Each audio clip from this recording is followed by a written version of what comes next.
इनकी उदारता, जिनकी महानता, जिनकी व्यवहार को क्या ये दास आपको पता है। बस यही हाथ जोड़ करके बस प्रार्थना है, संतों का सदैव आशीर्वाद इस दास को मिलता रहे। और मैं प्रयास करूंगा कि संतों की बाणी आप सब तक पहुंचा सकूं, और उसमें भी हमारे संभल नगरी विशेष जो तीर्थ नगरी है। हमने कल भी बताया था कि अपने आप को सौभाग्यशाली माना करो। जो अभी आप कथा श्रवण कर रहे थे ना, अगस्त ऋषि कथा श्रवण कर रहे हैं, इन्हीं अगस्त ऋषि ने भगवान स्कंद से प्रश्न किया कि मुझे श्रेष्ठता का कोई ऐसा ग्राम बताइए जो श्रेष्ठता से परिपूर्ण हो। और भगवान की जो अवतरण स्थली है संभल, संभल के ग्राम के बारे में पूछा है। तो भगवान कार्तिकेय ने, कृष्ण ये भगवान शिव के पुत्र है ना, संभल की महिमा का वर्णन स्वयं भगवान स्कंद ने किया है। उन्होंने कहा है कि सुनिए अगस्त जी, जो संभल की आप बात कर रहे हैं वो संभल कैसा है। ना गायत्र परो मंत्र होना संभल संपुरम, ना कृष्णेन समो देवो ना असत्य पातकम परम। जिस प्रकार से गायत्री मंत्रों में श्रेष्ठ है, सर्वश्रेष्ठ गायत्री है, उसी प्रकार से मंत्रों में गायत्री मंत्र के समान दूसरा मंत्र ऐसा नहीं है। और स्थान में, ग्राम में संभल के समान दूसरा संसार में कोई स्थान नहीं है। जिस प्रकार से कृष्ण के समान कोई देव नहीं है, जिस प्रकार से असत्य संभान करने से जो पातक लगता है, असत्य के समान पातक नहीं, उसी प्रकार से भूमियों में श्रेष्ठ भूमि है ये संभल भूमि। और संभल भूमि में आप सब विराजमान हैं। ऐसे ही महाराज सब संतों की कृपा,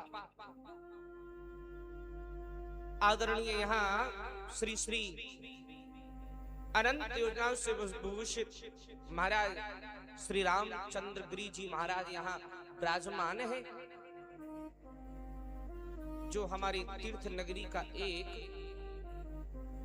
मुख्य मंदिर है, शिव मंदिर, प्राचीन शिव मंदिर भवानीपुर संभल त्रिभुजा आकार में बसा है, जहां मानो कण कण में भगवान शिव वास करते हैं। और मुख्य इन चार रूपों में, तीन रूपों में भगवान शिव विराजमान है। वंश गोपाल पे संबलेश्वर नाम से हैं। फिर हम जो उत्तर और पश्चिम का कोना है वहां भुवनेश्वर विराजमान है। और ये पूर्व में हमारे श्री प्राचीन शिव मंदिर ही यहाँ विराजमान है। और यहाँ से थोड़ी दूर और हमारे चंद्रेश्वर विराजमान है। पूरी चंदेश्वर महादेव की। संभल की महिमा अपार है। आप संसार में ऐसी इतनी पावन भूमि नहीं है जिसका एक बार दर्शन करने से व्यक्ति अपने जन्म जन्मांतर के पाप से अभय मुक्त पाता है, क्योंकि यह हरि का धाम है। संभल को ही इसलिए नहीं चुना गया। अब तरण स्थली तो और भी हो सकती। कुछ लोगों ने भ्रम पैदा कर रखे, यहाँ है वहां है, नहीं। जिस प्रकार से जो संकेत स्कंद पुराण में मिलते हैं, वही हमारा संबल है, जिसके दक्षिण भाग में गंगा जी बहती हैं, भागीरथी गंगा, और उत्तर भाग में राम गंगा बहती है। तो जो गंगा के बीच की जो स्थली है वो ब्रह्म भूमि कहलाती है, और यही वो ब्रह्म भूमि है जहां आप बैठी हैं। तो सदैव ऐसे संभल को प्रणाम करते रहे। एक बार प्रेम से बोलो जय श्री कल्की। बोले कल्की भगवान महाराज की, बोले सतगुरुदेव भगवान की।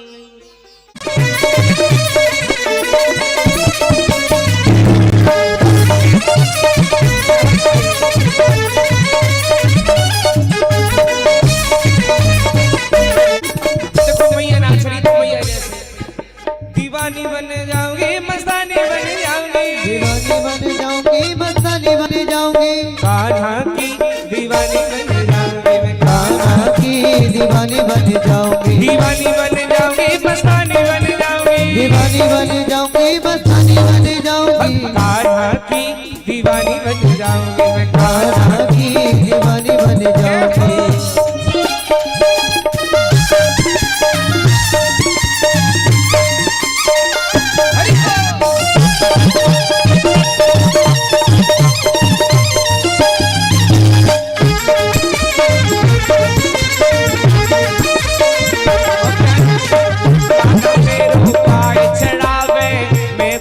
बन जाऊं, कान्हा मेरो गाय चरावे, मैं ग्वालिन बन जाऊं, कान्हा मेरो गाय चरावे, मैं ग्वालिन बन जाऊं, ओ कान्हा मेरो गाय चरावे, मैं ग्वालिन बन जाऊं, चोरी चोरी चुपके गाय चरा बन जाऊं, चोरी चोरी चुपके गाय चरा बन जाऊं, मस्तानी बन जाऊंगी, मस्तानी बन जाऊंगी, मस्तानी बन जाऊंगी, मस्तानी बन जाऊंगी, मस्तानी बन